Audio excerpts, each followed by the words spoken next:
বাংলাদেশের সবাইকে এক ছাতার তলে আনার জন্য এই জাতীয় নাগরিক কমিটি করছে। কিন্তু দিন শেষে এই জাতীয় নাগরিক কি করলো? জাতীয় নাগরিক কমিটি বলেন, বৈষম্য বিরোধী এই যে আন্দোলন বলেন, এরা দিন শেষে কি করছে? এরা এটাই করেছে যে বিগত যে সরকারগুলো যাই করেছে, যে ক্ষমতায় গিয়ে এরা যে যায় লঙ্কায় সে হয় রাবণ। দেখুন, আপনারা সকলে জানেন যে জুলাই বিপ্লবে আমাদের কোনো দল ছিল না, আমাদের কোনো ধর্ম ছিল না, আমাদের কোনো বর্ণ ছিল না। ৭১-এও ঠিক এইভাবে আমাদের কোনো ধর্ম বর্ণ ছিল না। আমরা সবাই একসাথে ৭১-এ আমরা পাকিস্তান হানাদার বাহিনীর বিরুদ্ধে আমরা একসাথে যুদ্ধ করেছি।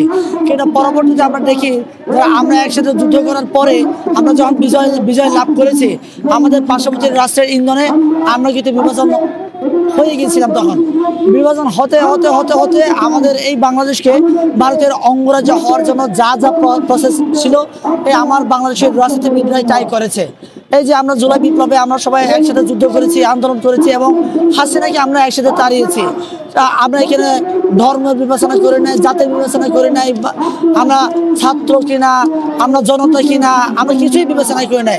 আমাদের চিন্তা ছিল শেখ হাসিনাকে তাড়াতে হবে, শেখ হাসিনাকে না তাড়ালে এই বাংলাদেশ আর থাকবে না, ভারতের অঙ্গরাজ্য হয়ে যাবে। এই চেতনা থেকে কিন্তু আমরা সবাই একযোগে, রিক্সাওয়ালা, ভ্যানওয়ালা, শ্রমিক, কৃষক, মজুর সবাই একসাথে আমরা যুদ্ধ আন্দোলন করে রক্তের বিনিময়ে, ঘামের বিনিময়ে, শ্রমের বিনিময়ে, কেউ টাকা দিয়েছে, কেউ অর্থ দিয়েছে, কেউ মেধা দিয়েছে, কেউ আবার রাস্তায় নেমে ইট মেরেছে। এভাবেই করে কিন্তু আমরা তাড়িয়েছি। দিন শেষে আমরা দেখি যে জাতীয় নাগরিক কমিটি হয়েছে, এই জাতীয় নাগরিক কমিটি আমি প্রথমে সাধুবাদ জানিয়েছিলাম যে ওরা যেহেতু বাংলাদেশের সবাইকে এক ছাতার তলে আনার জন্য এই জাতীয় নাগরিক কমিটি করছে। কিন্তু দিন শেষে এই জাতীয় নাগরিক কি করলো? জাতীয় নাগরিক কমিটি বলেন, বৈষম্য বিরোধী এই যে আন্দোলন বলেন, এরা দিন শেষে কি করছে? এরা এটাই করেছে যে বিগত যে সরকারগুলো যাই করেছে, যে ক্ষমতায় গিয়ে এরা যে যায় লঙ্কায় সে হয় রাবণ হওয়ার প্রায় চেষ্টা করেছে।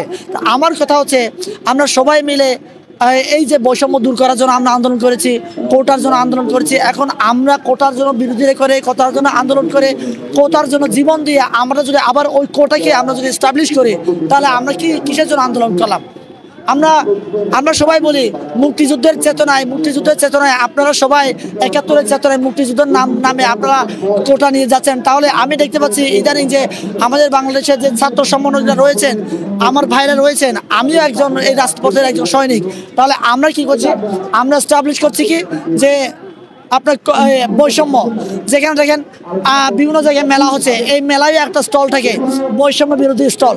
তাহলে আমার কেন থাকতে হবে ভাই? আমরা সবাই মিলে তো আপনার এই সরকারকে বসিয়েছি, তাহলে আমার কেন আলাদাভাবে বৈষম্য কোটা থাকতে হবে? তার মানে আমরা যে বৈষম্যের জন্য আমরা কাজ করছি, সেই বৈষম্য আমরা এস্টাবলিশ করার জন্য আবার কাজ করছি। এই জন্য গতকাল যে মারামারি হয়েছে, এই মারামারি আমি আসলে অবাক হয়নি। এটা তো ছোটখাটো মারামারি হয়েছে। আমি যদি মেসেকার হয়ে মারামারি করে রক্তাক্ত যদি হয়, আমি এই মারামারিকে আমি অবাক চোখে দেখবো না, কারণ এটা আমি স্বাভাবিক মনে করছি।